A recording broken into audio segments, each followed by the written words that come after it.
तुला काय वाटतं आई माझ्याबद्दल? आज सांगून टाक. नको असं मनात दाबून ठेवूस.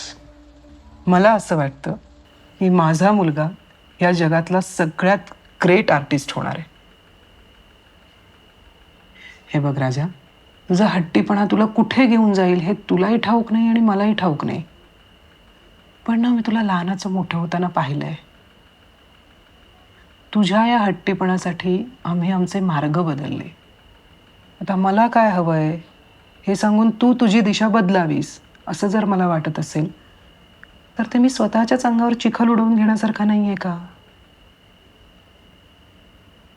आई पण मी जे सगळं करतोय ते तुला चुकीचं वाटतंय का? माझं मत काय आहे हे तुला ठाऊक आहे. तू सारखं सारखं विचारून ते काही बदलणार नाहीये. इच्छा नाहीशी होईल. आई असं का बोलतेयस? मला तू तुझ्या मनावर दगड ठेवून जगायला नकोयस. मला तू हवी आहेस माझ्यासोबत नेहमीच.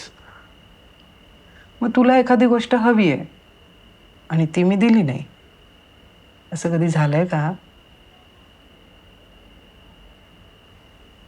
अरे बेटा, ये इकडे, झोप.